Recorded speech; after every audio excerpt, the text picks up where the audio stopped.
This talk show is brought to you by...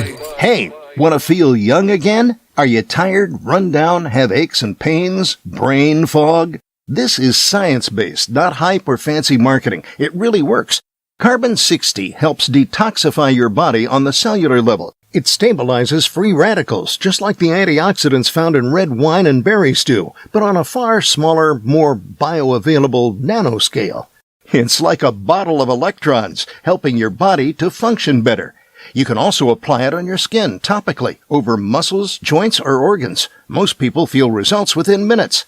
This is not a drug. It's organic carbon. Feel better today. About 95% of our users report more energy and clarity of mind within 10 days. Give us a call at Greska's Carbon 60 at 720-600-6040 or visit our site at c-60.com. Call 720-600-6040 and feel young again.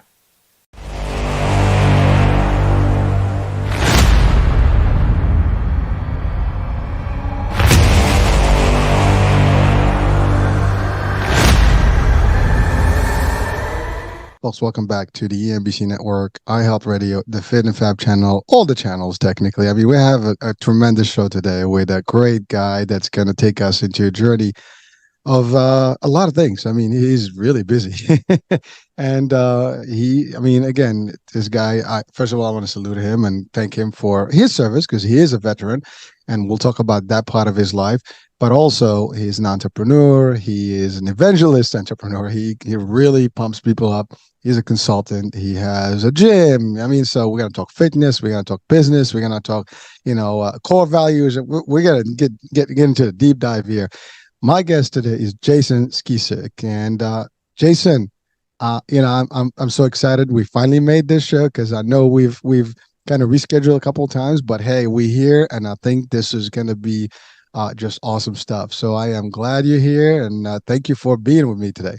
Awesome. Well, Hurricane, thank you so much for having me on the show, and it's definitely worth the wait. Even just before we hit record, I've already enjoyed our conversation, and I really appreciate you sharing your audience with me today.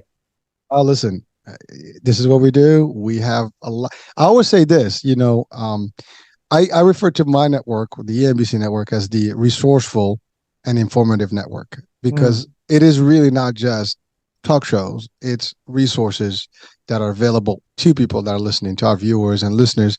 And not only we give the information, but also give access to folks and services that are available and products that can benefit your life in any shape and form. And so that's why we diversify our programming to make sure that that's happening. And of course, our mission is core as well.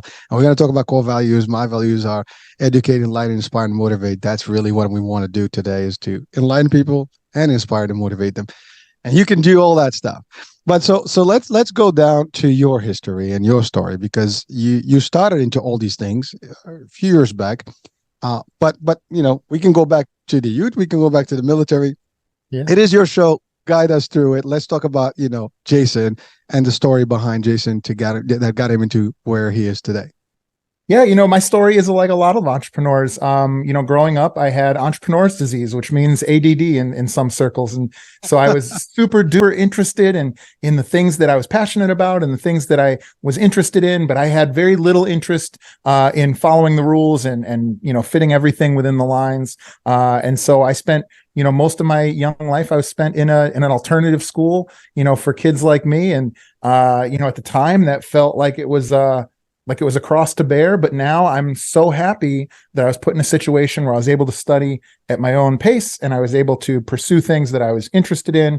And I had a family that was very supportive of me, being super interested in certain things and maybe not necessarily being, I just wasn't cut out for the corporate 9-to-5 thing, which I certainly tried. And so when I got out of the military, when I got out of the school, I did what so many, people like me that didn't know exactly what they wanted to do, young men and women. I joined the military, to hopefully learn some discipline and focus and drive and hard work. And I'll be darned, Hurricane, if I didn't get all those things. And so if I grew up very spirit of the puppy, which is my first core value, I earned my military mindset in my 4 years in the Army. And then when I got out of the military, I did two things. So many people take this route out of the military as well. I know many. One, I went to school on the GI Bill and I got a degree in finance to go into corporate finance, which, spoiler alert, that was okay, but it didn't work out great. Like I said, I'm not cut out for the corporate world, but I learned so many things there. I learned how to analyze businesses. I learned, accounting and finance and really what makes, money move in the world. And the second thing I did at the same time was I started a small little dusty CrossFit gym and on the fourth floor of an almost abandoned warehouse in Chicago. And I found very quickly that I would be, in this, high-rise tower in downtown Chicago and working on a $50 million deal for a client.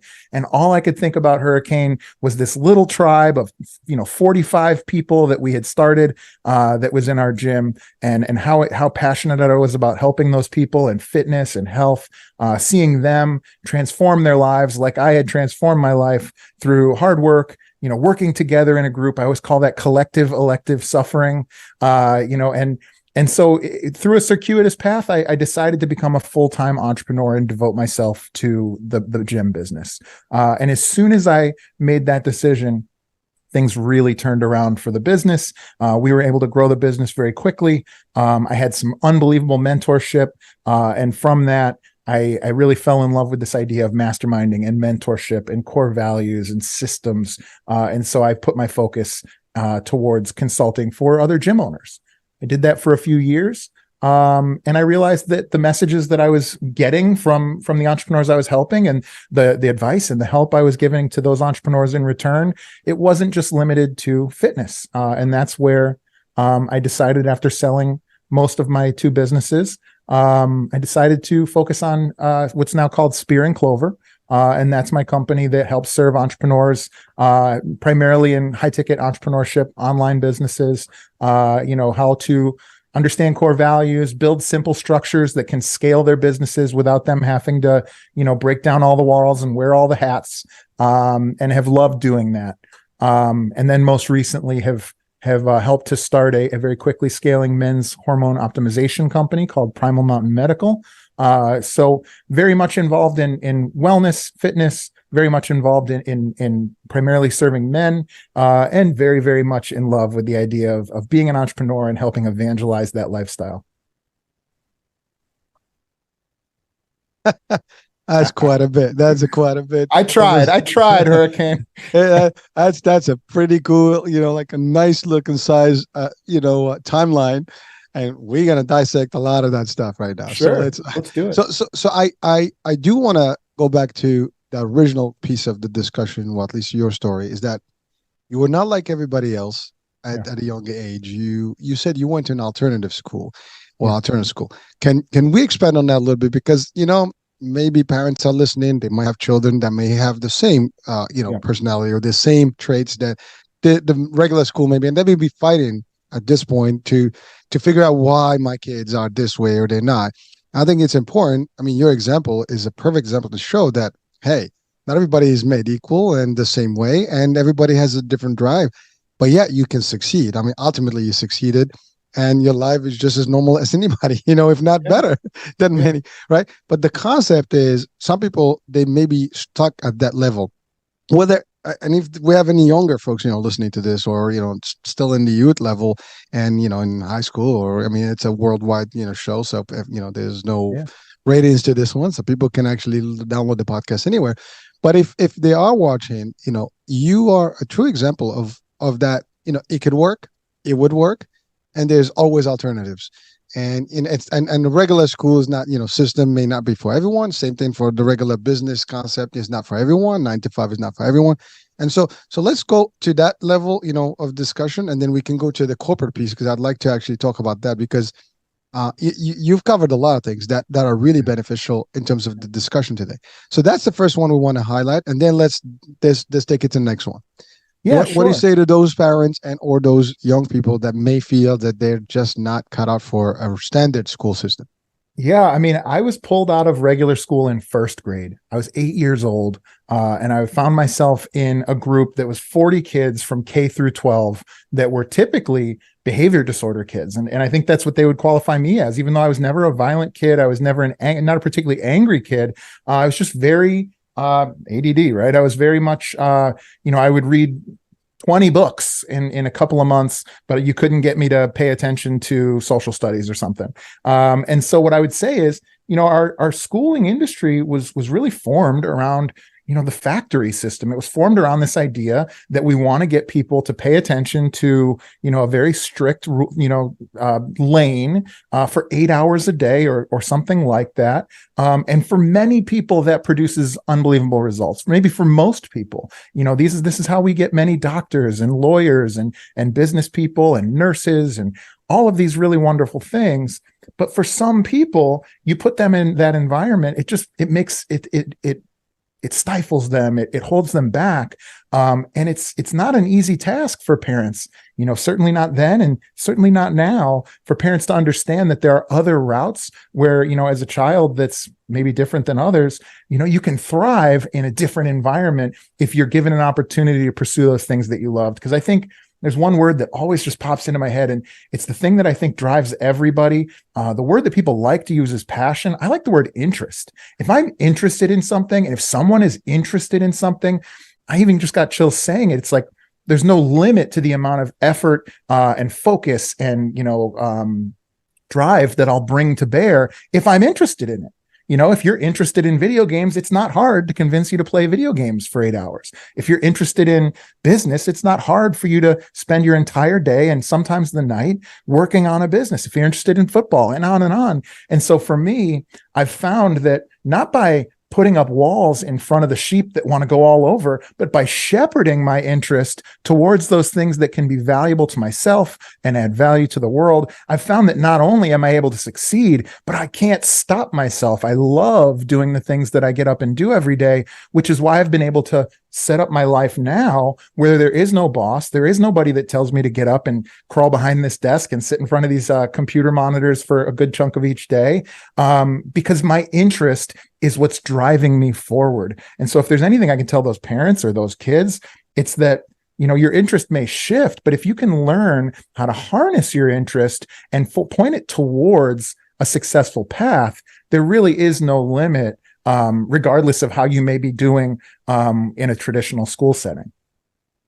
Well, thank you, Jason. So there's a couple of things there. One, I love what you said about interest versus passion. And I think you're the first one who actually broke that down in this way, at least to my knowledge, and at least in the shows that I have listened to, other podcasts. But really, and you're right, interest is the key. I mean, having passion is great. It's like that's the motivation behind it. It's like the excitement. Yeah. But if you don't have an interest, and I think that's where a lot of people sometimes fail. And again, I hear the word fail means they just don't thrive, because I don't believe in failure, literally. Yeah. Because they're driven by somebody else's agenda. And most of us as kids are driven by our parents' agenda or by society's agenda. They want, as you said, there is a system, there's certain ways to conform to. And everybody is falling into those lines one way or the other. It's just different venues. As a kid, I mean, your parents pretty much kind of decide all the stuff for you. And they tend to. We all kind of, I'm a parent too. There's a point that I was always kind of like guiding my kids, but there's a point you realize that it doesn't matter where I drive them, it's got to be them that will have to make some of the decision. And if they're happy about what they do and they have the interest, then they're going to do it. And a good example, my daughter, and I'm proud of her. She similarly to you, she had, just not a disability, but she just could not focus the same way. And one of the things that as she was going through the selection into her high school, she loves beauty and cosmetology and stuff, and she signed up for that thing. I mean, she's doing terrific in it, and she's graduating, and she's happy. She knows already what her drive is. Now, some people say, well, what is that? It's not a big deal. For her, it's a big deal, and I'm supporting that. That's her thing. That's her interest. And she can turn that into a business, a corporation, a franchise, whatever she wants to do. She can, and even if she doesn't, at least that she's doing something that she's happy with. And it's very difficult sometimes to support the ideology, especially when kids are minor and you have the overhead as the parents. No, I want you. I'm a successful story. You need to be successful. I'm this. You need to be. I'm a doctor. You need. And we see a lot of those examples. Yeah. Doctors have a lot of doctors in the family. Lawyers have lawyers in the family. They keep it within, which is great to do, but that doesn't always work that way, right? Sometimes it does, sometimes it doesn't. Now, again, it still coincides with that interest piece. If those children have the same drive and they're motivated by the same, type of work and they enjoying it, why not? They're gonna thrive and really succeed. But if they were totally like, I don't feel this thing, and you'll find sometimes you have 3 or 4 kids, some will line up to the parents' thoughts, and the other ones will be like, I'm the rebel. I don't want to do this. You do you, I do me. And that's important. So the reason we covered this, because I think this is a real thing for a lot of people. And it just happens that, sometimes we push our kids in the wrong way. And by the way, this affects us even in the long run, because when we go to college is another example. We pick, something and we wind up, literally not working in that thing. Many people, right. Get a degree in something just because they go to college. It sounded right at the beginning, but then they come out of that college, but it's like, this is not for me. I'm not, I got a degree, but this is not my interest. I did it because I had to get that degree, but really it's not what drives me. And when you have that interest and the drive, then there's to your point, nobody's going to stop you. You can work 24 hours and you're going to enjoy what you're doing. And we always know this. We hear this all the time. If you can enjoy what you're doing, you never work a day in your life. But that's actually behind that is that interest and that passion that goes with the interest. But if you have, like we say, I lost interest in a person or something, therefore you don't care anymore.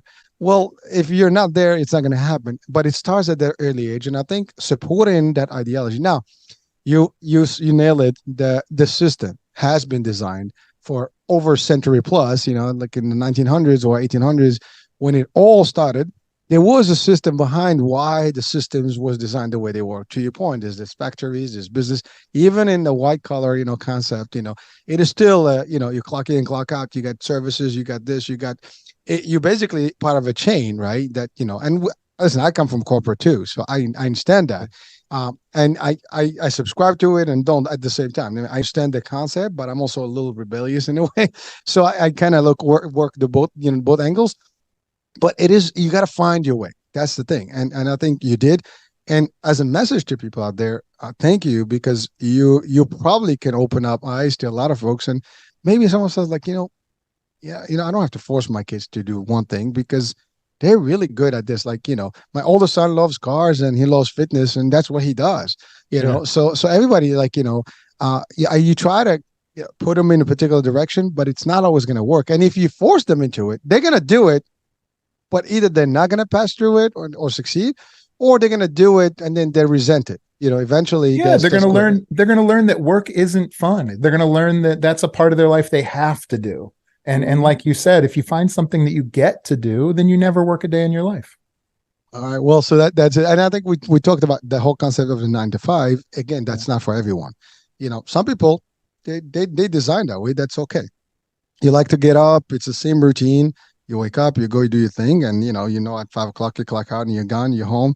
That's it. You get your drinks, whatever you want to do, go to gym, enjoy your life, your weekend hits, and TGI Fridays, 5 o'clock and I'm out on the weekend. That's a formula again that existed for a long time, and we have seen changes and shifts in that same formula. And even pre-COVID, you have industries that actually kind of started that trend. Like there's no work-in schedule. You work with it's performance-based. We've seen that in the Silicon Valley. We've seen that in some other areas, and it's getting there. I mean, there are companies that actually give you unlimited, PTO time. You just have to work.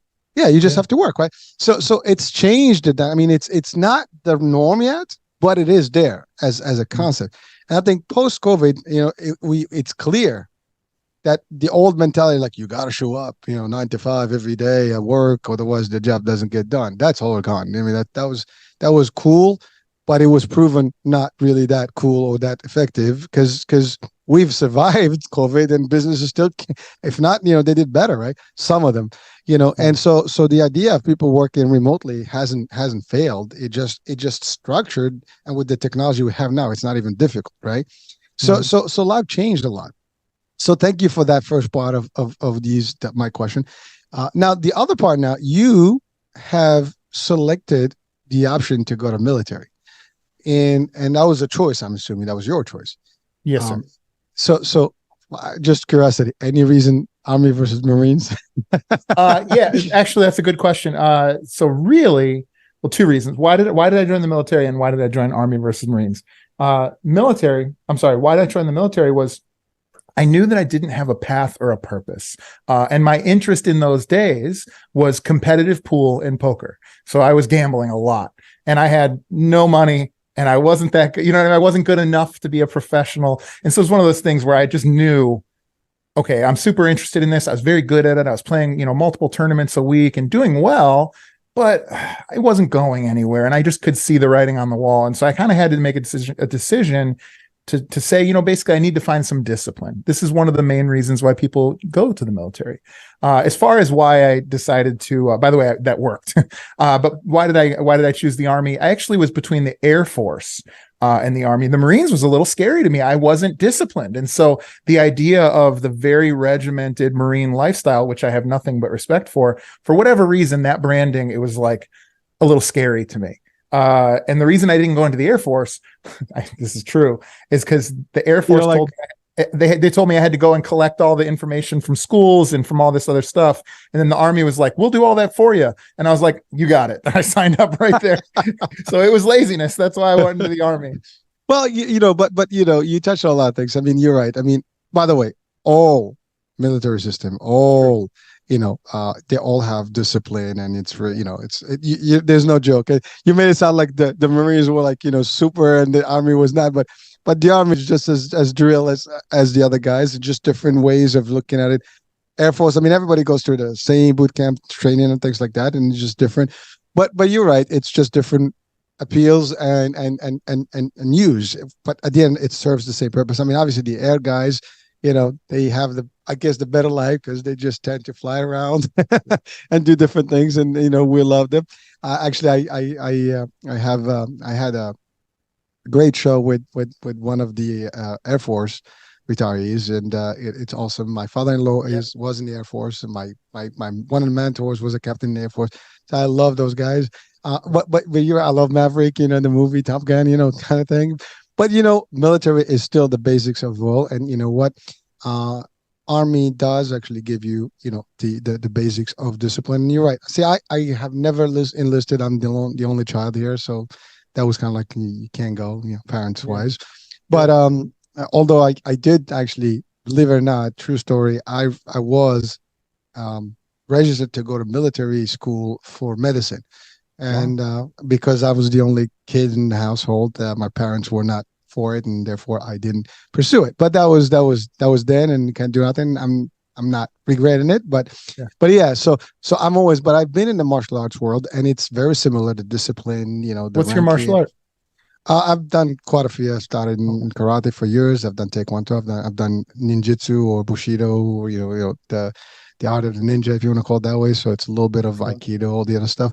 So I've dabbled with these things, and I will continue living as a student of the arts. I love them. Yeah. But one thing they help me in life is that discipline that comes with it, the respect for ranking, the respect for authority, the respect for the technique, the respect for the environment, understanding all the stuff. All these things do apply in real life, and you cannot take that away. And military and martial arts are tied together because historically those were trained. It's the arts for militaries. That's basically what it is, right? Well, combat training, all the stuff. So it was always there, and I appreciate it. And you know what? There's nothing wrong with that. And as I had told you, I salute you for your service, of course, and anyone that served. And I love what you said. That's how we enjoy the freedoms, right? We need people that are willing to do that, and to stand for something, and keep everybody's happy on the back end, having our barbecues and doing nothing.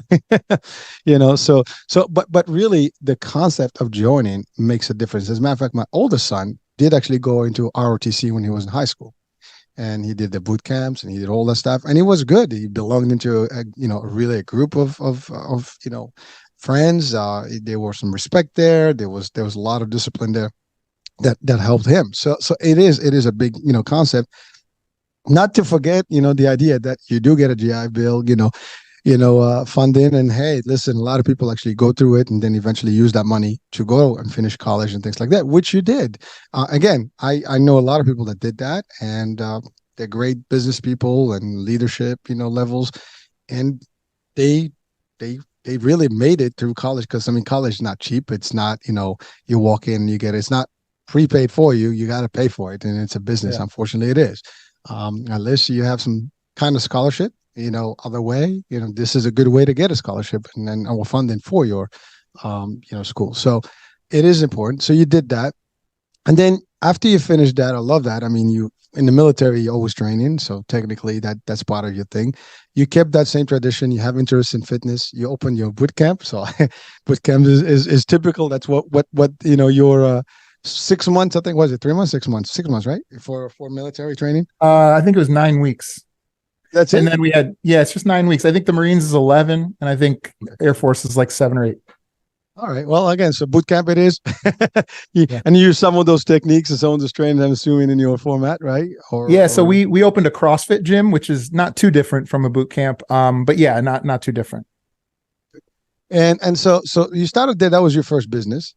Mm-hmm. And by the way, that is always scary for people because starting a business, especially if you knew this, you're not cut off for the world of corporate because you did go there.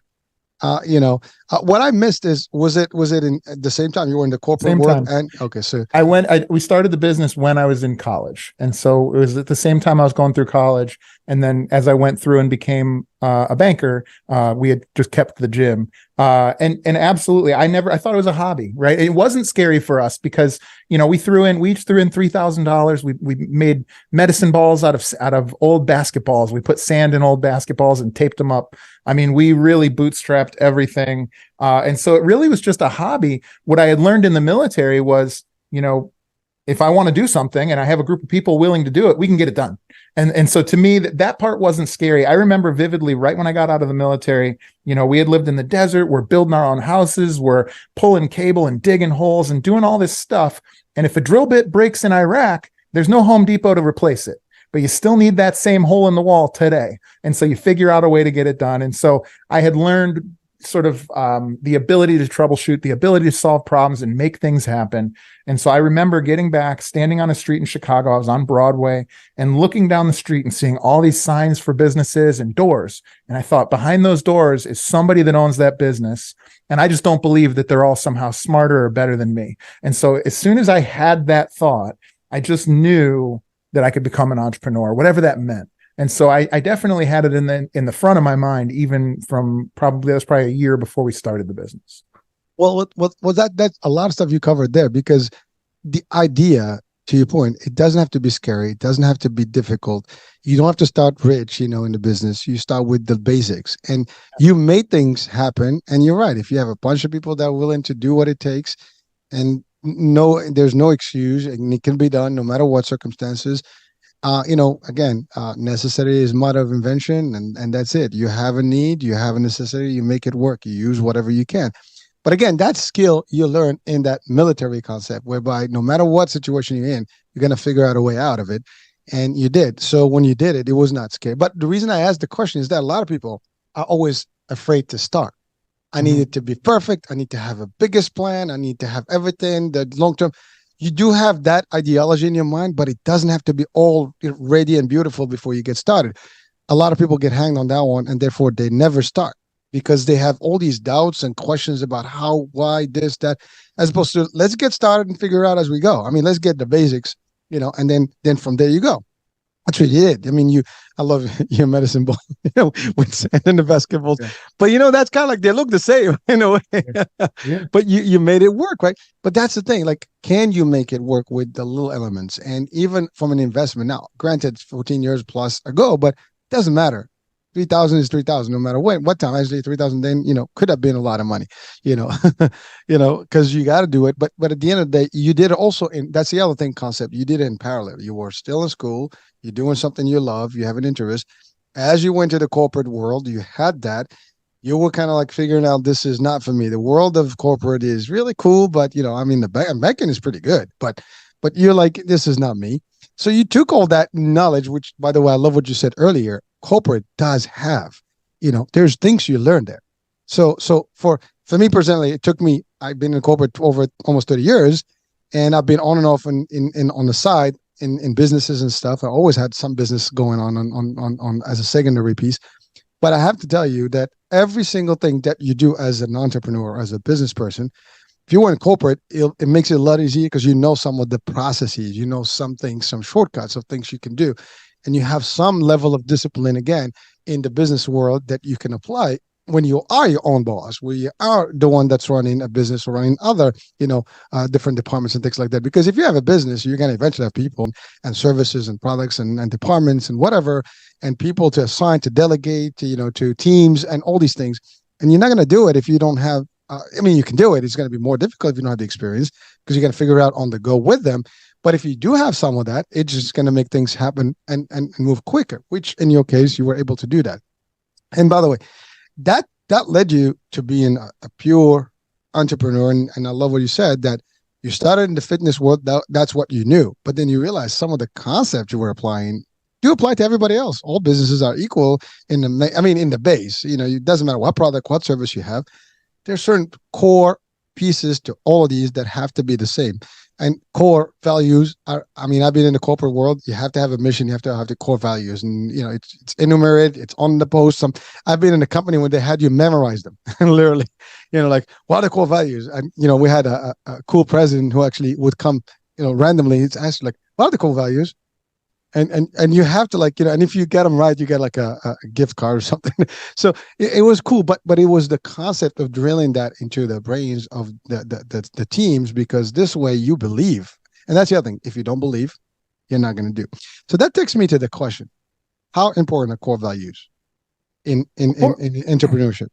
Yeah, well, core values are there whether you decide to reveal them or not. And so, as much as your story about having a corporate company with core values that were sort of pressed upon you, that's like the story that most people have. And when I talk to entrepreneurs all the time, I say, have you developed core values and a mission? And so many of them give me the same answer. They say, yep, we got them. When we first opened the business, we Googled a bunch of different companies we liked, and we borrowed some of their core values, and we wrote up a mission statement, and then we put it in a desk drawer, or we saved it on a file, and we've never looked at it again.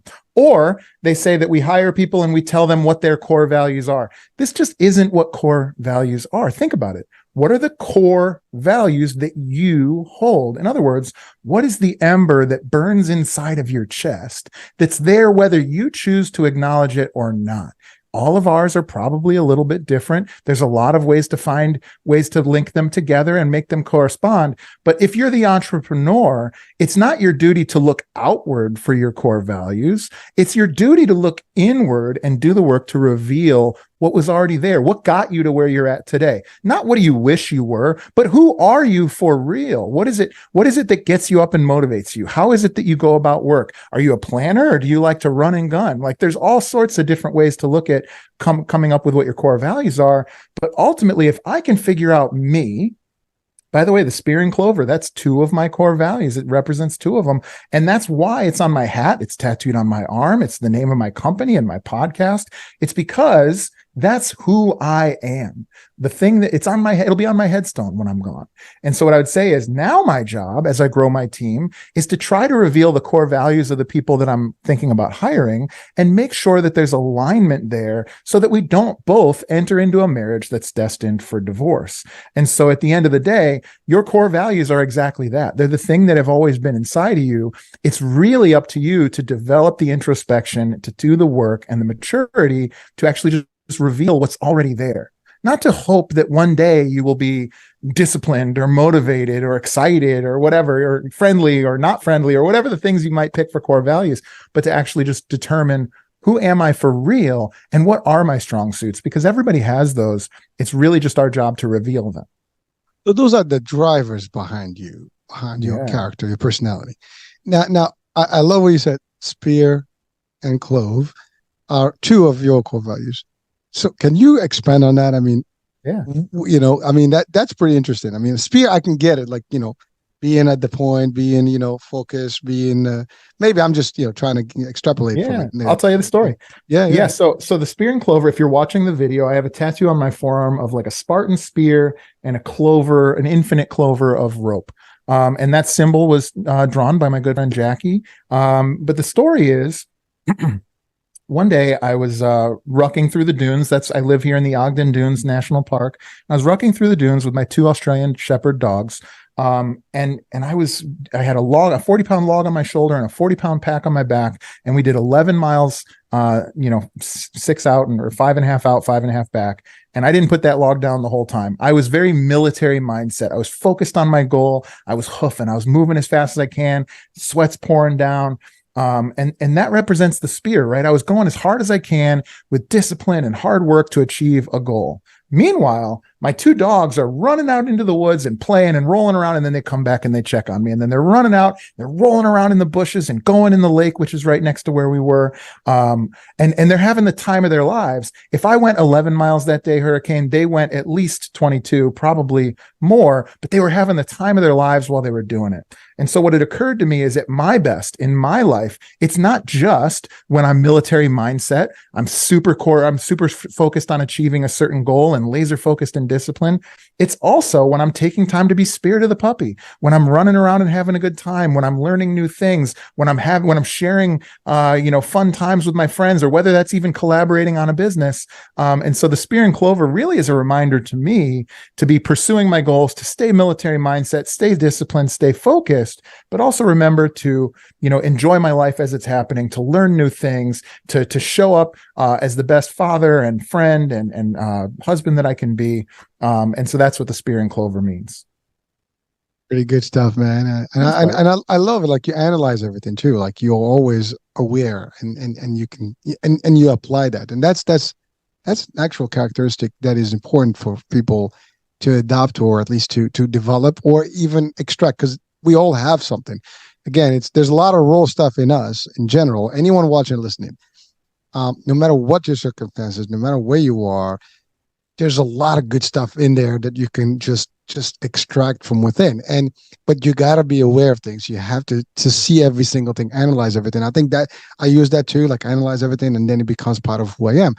And you did it, and then you based your core, values that at least you apply, and you have it even as your logo and your tattoo. That's how deep. And I love what you said. It will be on my stone when I'm gone. I mean, that's how deep you believe in that, and it's important. But it is meaningful, and it is a driver behind how you do things. So now you created the Spear and Clover Mastermind, for entrepreneurs. You basically consult and help people, that want to build business. Like, ultimately, the fitness piece was the first part, and then now you explain to anybody that wants to get guidance on how to best, operate, right? So how does that work? If someone is watching and listening wants to potentially use your services or learn your tricks and participate in your mastermind programming, how does that work? What should they expect? Yeah, so the people that I work with, I like to call them magicians. These are people that can make magic happen, right? They wear all the hats, they can break through all the walls, they have big ideas, and they're super passionate about what they're doing, but they're unable to reproduce it in other people. They can't grow a team. They haven't been able to find scale. And so what I try to help those magicians do is learn how to transform that magic into science, to help them become scientists. That way, you measure what you do. You understand, if I spend $1, I get $2 back. If I, do this, then that happens. Because now, instead of being self-employed, where I'm the guy who changes the oil every day, and no matter how good at oil changes I do, I still have to change the oil every single day. Now I can implement science to become the entrepreneur, where I own Jiffy Lube, let's just say, and somebody else gets to do that. So I establish a business system that doesn't rely on me, doesn't rely on my memory, doesn't rely on my labor and my time for money in order to be successful and grow. And this is the core problem of small businesses in probably the world, but certainly in the Americas that I've worked with, is that so many folks enter into business because they can do something, and they learn how to be very good at doing that thing. And then there's this big leap that has to happen for you to become the person who can lead and manage other people in a business system that you design that can scale while you're asleep or on vacation or doing something else. Well, that's the ideal scenario, right? That yeah. you run a business, but you don't run a business. You're the business running, and you can be on an island having a good drink, under the sun and a palm tree, and not to worry because you've already established, all those things, and you have a team that's doing the job, whether you're there or not.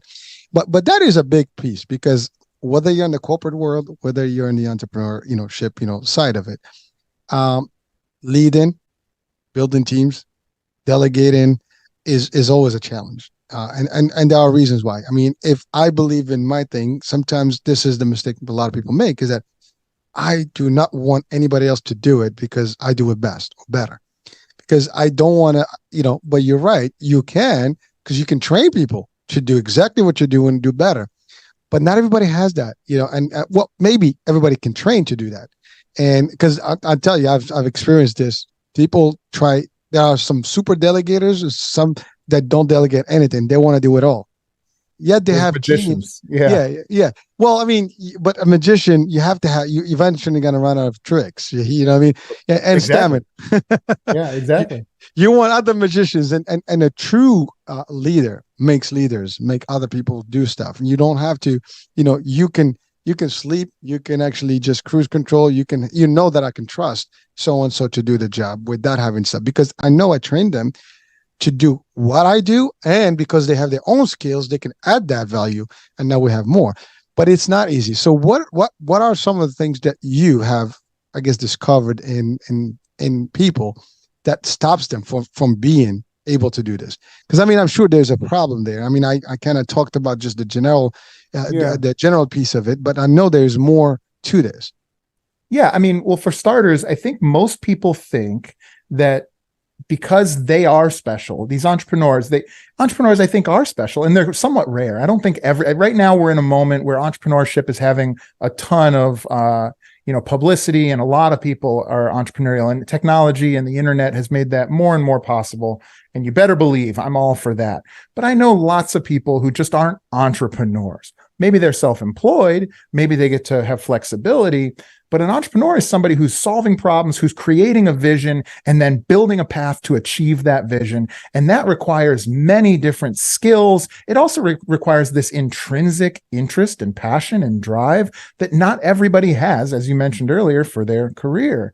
And so what we try to do a lot of times is we go to the top of what is called the managerial pyramid, and that is, the astronaut. We need the best employees who have the most skills, and they're super motivated and super disciplined. Otherwise, we're going to fail. And so people think I have to hire the absolute best people possible, and they're going to figure it out. And that's true. And if you're an investment bank, or you're a private equity company, or you're Tesla or SpaceX, sure, you can hire the absolute best genetic specimens of human beings who went to Harvard and Yale and Stanford and MIT, and they'll figure it out. But for most of us, if you run an ice cream shop or a bar or a gym or a podcast studio, right, you have to be able to do the other side of that, the McDonald's side of that. You have to be able to codify all that magic that's stuck between your ears into science so that anybody can take it over. The most successful entrepreneurs, by and large, Elon Musk kind of notwithstanding, but the most successful, Bezos, the most successful entrepreneurs have jobs that are much closer to the fry cook at McDonald's than they have close to the astronauts in NASA. And the reason is because they've codified the systems and procedures that need to happen for, this desirable result to repeatably happen over and over again on a very large scale. And so that's the work that so many visionary entrepreneurs just never can make themselves go through to do. And so it's what I help people to do. Part of what I help people to do.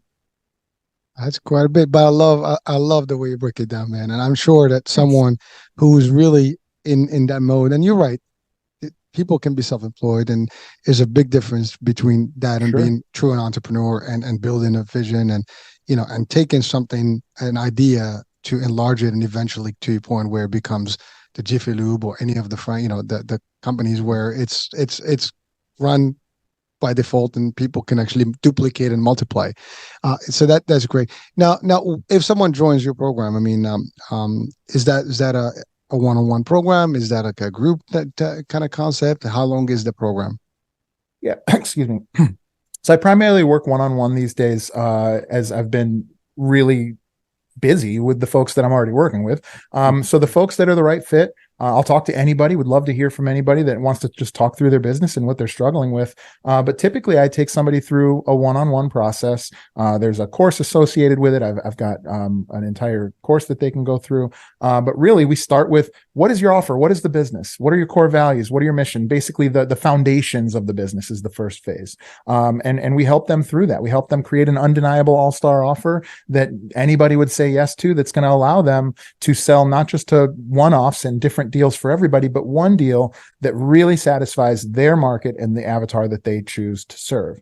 And then we help them to build frameworks. And this is what I was talking about with codifying that magic between your ears. We help them to build frameworks where they can take those foundations and they can scale it upward in a reliable and strong, stable way. And once they do that, we help them get into flow. We help them understand, how to manage their team from the field day to day through things like key performance indicators, through things like modeling, through things like understanding how to manage a team and scale a team once you're actually up and in momentum. Awesome. So I have a question. Some people may question this and ask, like, well, you mentioned that the concepts in the fitness world are very similar to everything else. But is it really? I mean, it's a very simple concept. You have to have a fitness background and you have to know the stuff, and it's a model. But because people probably will focus on the deliverables as opposed to the business piece of it. I think that's the challenge. Yet, if you run a studio, it doesn't matter, small, large, medium, whatever, a gym, it is still an operation. I think that's a challenge. So how do you just clarify to people, like, they're very close enough? And what would be some of the differentiators, if there are any? Well, it's interesting. Fitness has this curse, and it's pretty rare. I'm sure there are other businesses like this, but there is a curse in fitness entrepreneurs, and that is people don't start insurance companies because they have some innate passion for selling people insurance. People don't start painting companies that paint your house because I just love painting the same color in a big flat wall and really not really doing it. But people do get into fitness to change people's lives, because people get into fitness because it changed their lives, right? And so many entrepreneurs that are let's just use insurance salespeople. Those people want to know about how to do accounting correctly. They want to know about how to hire. They want to know how to delegate because they don't want to do it. They want to learn how to all of these things, right? People get into fitness and they think, if I'm just the best trainer or the best coach or the best fitness business person, then I'll be more successful. And so I'll meet people who are the best trainer in town, and all they want to do is get more certifications. All they want to do is to travel to a summit where a famous coach is going to be teaching them about breath work or cold plunges or sauna or weightlifting or CrossFit or whatever it might be. And the reality is that's not their problem. They're already the best at that. They haven't taken a accounting 101 class. They don't understand the idea of meaningful differentiation in their marketing so that they can stand out amongst the people that are surrounding them in the marketplace. They don't know how to communicate to a potential buyer something that buyer already wants. They try to sell them hard work. The buyer wants abs. The buyer wants to look better. They want to look in the mirror and love the person that they see. And we're talking to them about snatches, and we're talking to them about sleds, and we're talking to them about jujitsu or whatever we're talking to them about. And so the thing that's funny is people will spend, in fitness in particular, people will spend an entire career becoming diamond sharp and diamond, clear on the thing that they were already great at. And they'll totally ignore the very simple concepts that would have made them explode in financial and professional success. Meaning, by the way, when I figured that out, we went from 100 members to nearly 500 members. So not only were we doing better financially, but we were making so many more transformations and helping so many more people in their lives.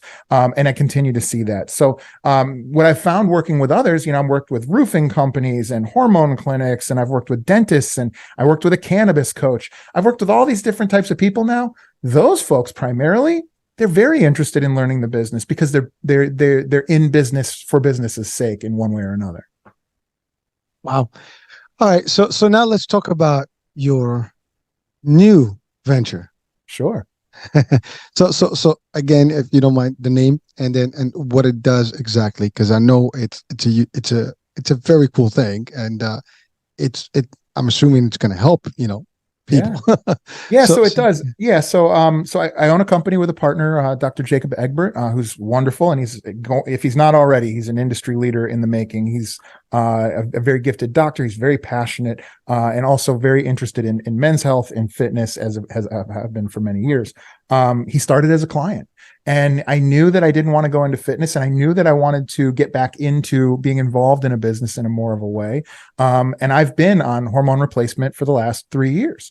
And what happened for me was, I was 37, I think, at the time, and working out every day. I was owning a gym, running a gym every day. I was eating right. I was eating 90% right. Maybe not my absolute best of my life, but I was eating very good. I was getting plenty of sleep. I was doing everything right.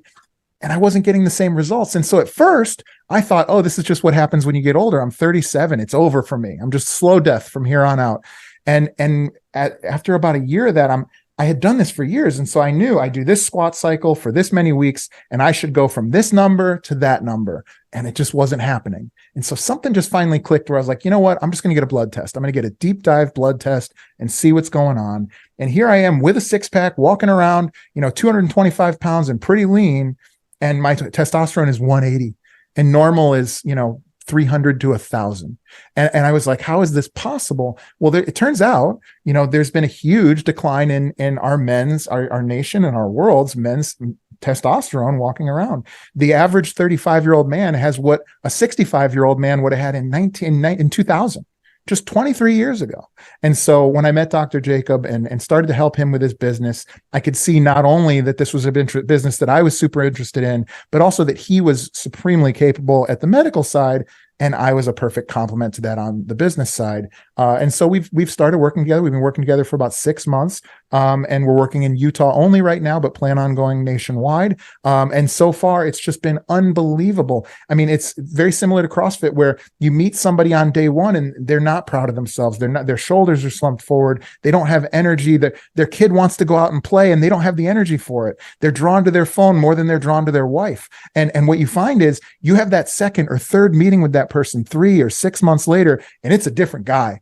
That guy walks in the room, his chest is up, his shoulders are back, he's got a square jaw, and he's like, yeah, I just took my daughter sailing this weekend. We're going camping next weekend. I bit an elk on the neck and took it down in the woods. Like, it's a totally different guy. This person is out there living his best life, whatever that may be, by the way. I don't, whatever that might be.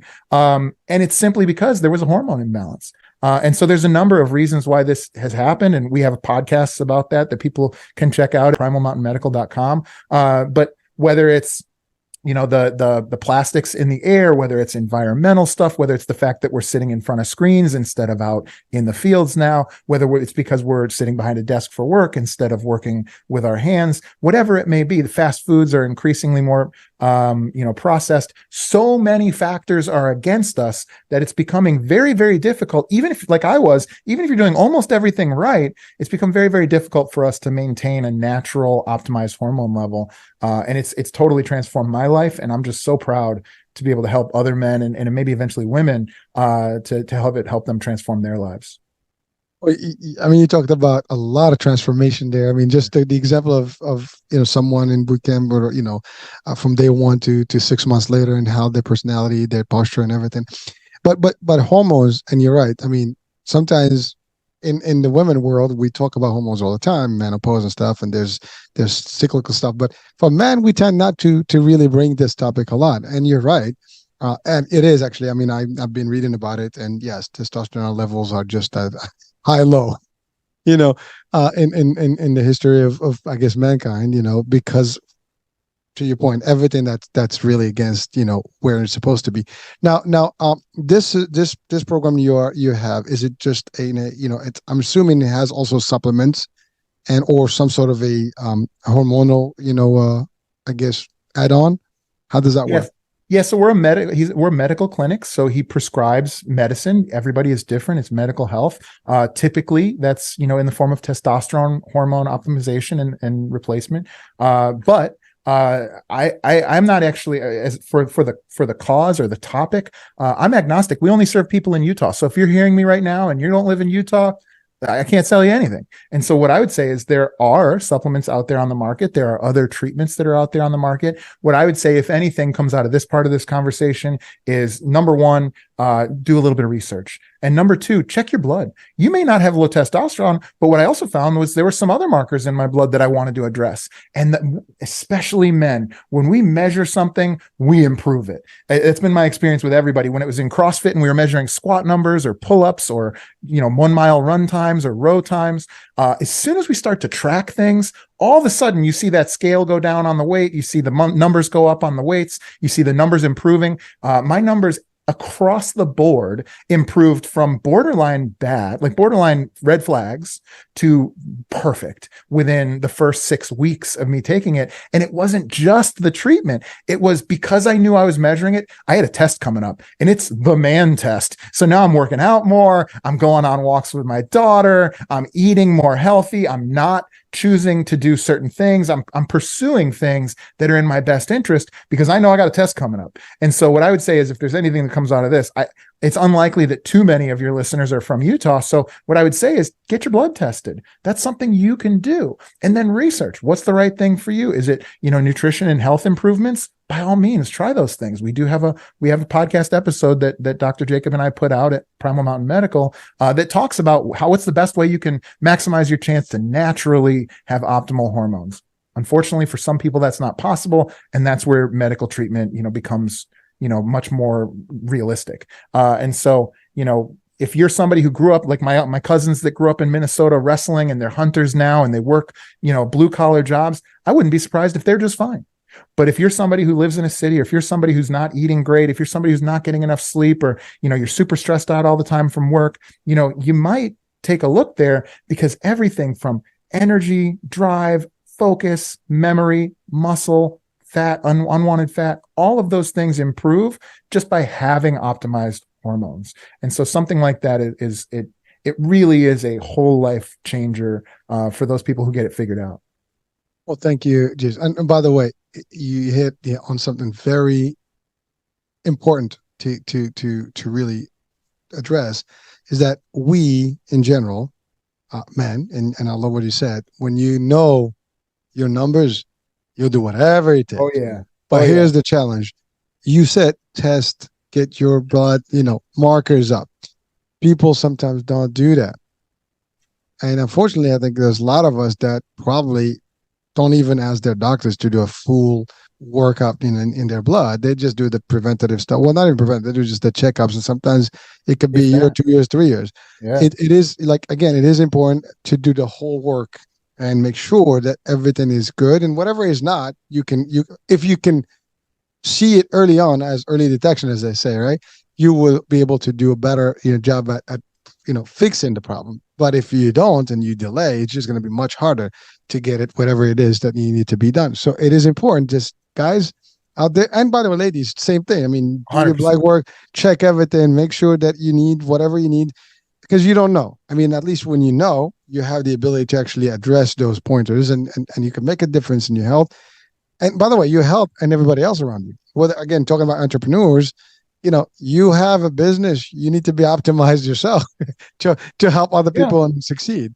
Well, and COVID actually did us a little bit of a favor. I think it just accelerated this, but much like people are working from home, you can use telehealth now. There's been the laws in telehealth changed, although it's not permanent, it is still current, and it seems like it's going to stay permanent. That telehealth, so you can have telehealth consultations with doctors. You can go to a LabCorp. Most clinics use LabCorp, which is where everybody gets drug tested. There's 20,000 locations, and so women. And this is an interesting nuance, is women always have to go to the doctor. They go to for a lot of things. There's a lot, women go to the doctor at a far higher rate than men. Men, it's tough to get a guy to go to the doctor, right? If he feels okay, if things are not broken, if he's not, bleeding or, coughing something up, he's usually not going, right? And so what I've found is, just by lowering that from COVID, the restrictions coming down, where you can now have telehealth consultations and stuff, I do think that's a really big motivator for men who otherwise would have just stayed home.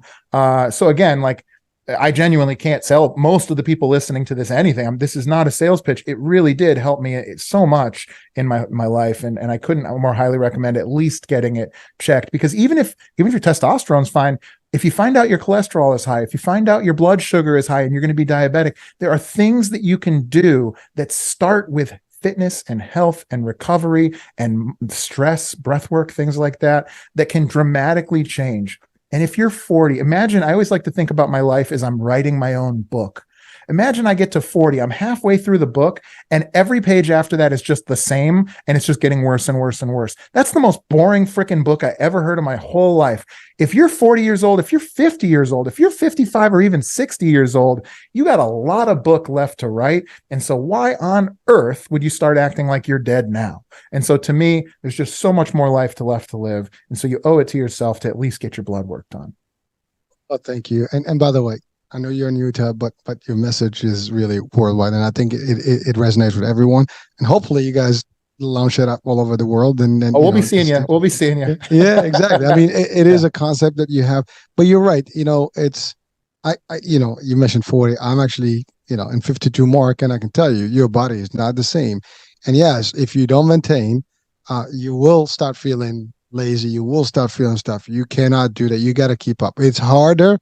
But, no matter what, you got to maintain, because to your point is, how do you want to live the rest of your life? You had a great, terrific life so far, but do you want to decline quick, or you want to maintain and have I don't believe that we extend our life, but what we do is we extend the quality of our life, because time's up, right? But I want to live until the time's up as optimized as I can, as opposed to live in pain and bad, outcomes, because it's just not a good way, right? So, and then you don't enjoy life. You got to enjoy life, right?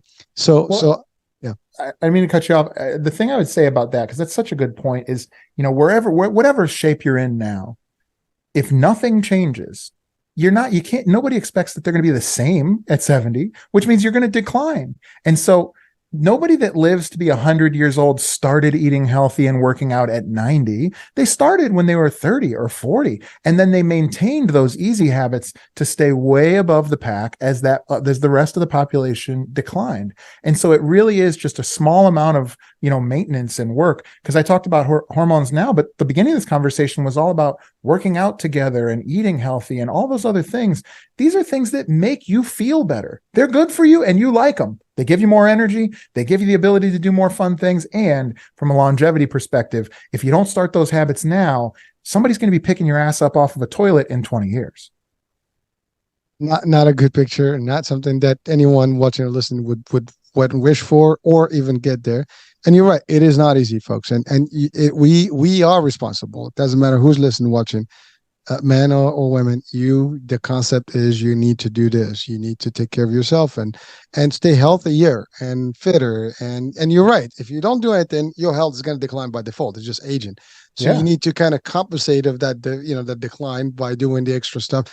And you'd be surprised. I mean, we have a lot of examples out there of people are in the 70s and 80s. Some of the movie stars. I mean, they're still. I mean, Stallone and Schwarzenegger. I mean, these guys are still looking top notch. I mean, for their age group. I mean, listen, I'd love to look like them. Now, let alone at that age. But the fact is, they do the work. I mean, my favorite guy, The Rock, is rocking. I mean, he still looks the best that he can look, right? And but he puts hours and hours daily on his own. Now, some people say, well, that's The Rock. He's got the money. He's got this. Yeah, it doesn't matter. He could be very easily distracted by anything else because of the money, but no, he does what he does for him.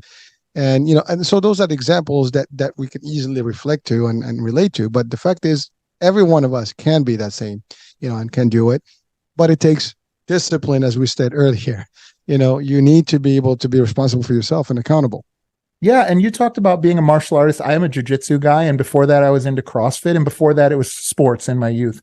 And one thing that I've always found is if you find something that's interesting, that's fun, that you enjoy doing, that you look forward to doing, where your friends are, you're not going to think of going to the gym as a chore. I bet you never have to convince yourself to go practice in a martial arts class. I don't have to convince myself to go to jiu-jitsu because I can't wait to go fight my friends at jiu-jitsu, a couple of times a week. And that's how I stay in shape right now. Or, I'm taking, hikes with my daughter down to the beach. You don't have to convince me to do that.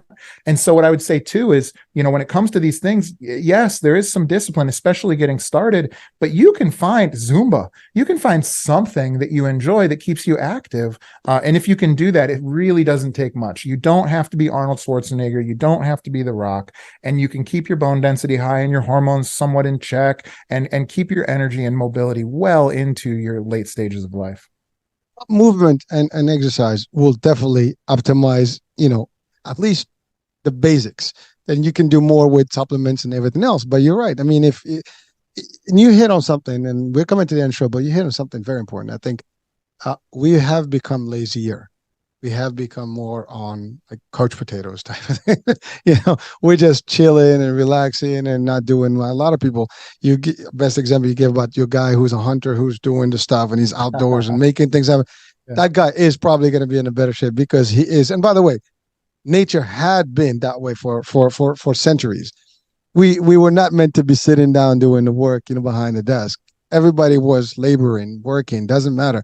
Before a century ago, 150 years ago, everybody was working a lot more, actively by physical activity as opposed to just brain activity. And so that's changed. Now we have thumb activity. You just have how fast can you type and how fast can you code and whatever, which is all good, by the way. Yeah. But because we have changed, we have to adapt ourselves into adding all the things that we are not having. I mean, as simple as grounding, as they say, walk barefoot, on the ground.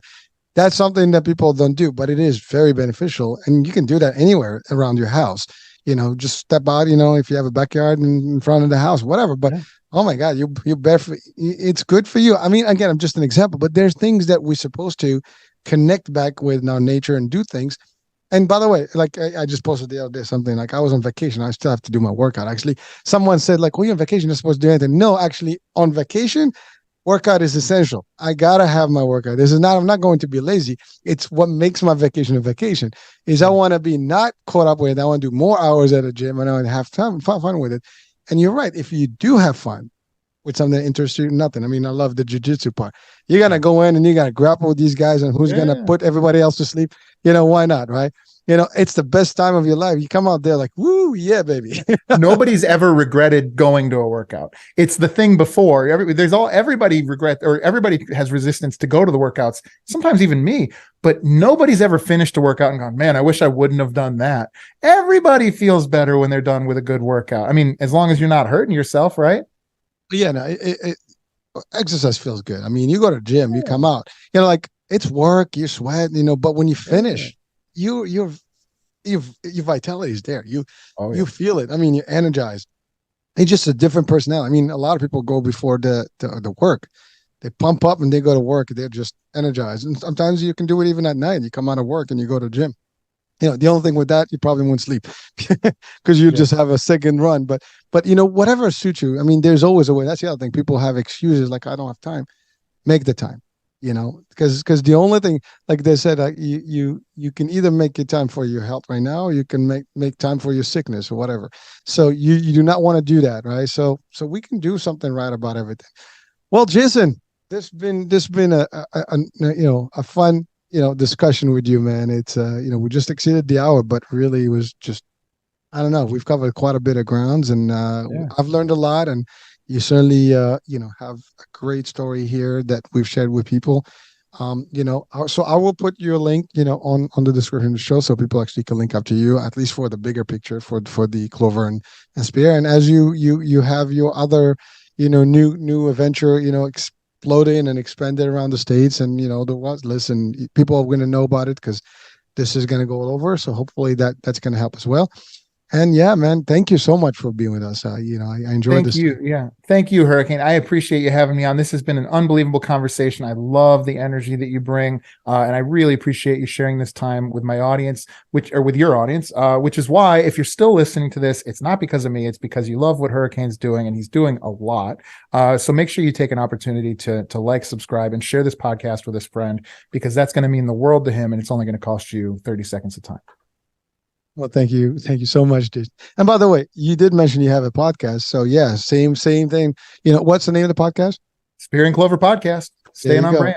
That's it. So folks, hey, listen, do the same, share the love there too. And you know what? More information, more stuff. You get more of Jason, and his talks. And I know it's going to be just a lot of good stuff out there. So let's do that, folks. And hopefully you've learned, something today that can change your life with somebody, because sometimes we got this, but we know someone who may not got it, and hopefully we can help them, and you never know. On your entourage, there's always someone that can use the help. And so just this is an opportunity to do that. It's just sharing the value. All right, folks. There you have it. I'm Hurricane H. We'll be talking soon. New day, new show and topic. Jason, thank you so much. Thank you, sir. You're welcome. Bye, everyone. There's a lot of talk all over the internet these days about the remarkable benefits of carbon-60, and baby boomers are especially excited about it. Whatever generation you're in, if you want more energy, better health, and a boost in vitality, we invite you to try Greska's Carbon-60, a stunning development in free radical destruction. Being much smaller in size than conventional antioxidants derived from fruits and vegetables, it is far more bioavailable to quickly mend the toxin-crippled cells in your body. Greska's Carbon-60 is the only C60 product that is made without the use of undesirable solvents. The only one. Greska's Carbon-60 was developed by a brilliant NASA carbon scientist, and 95% report positive results from this Nobel Prize-winning technology in just 4 days. Visit c-60.com. That's c-60.com, or call 720-600-6040.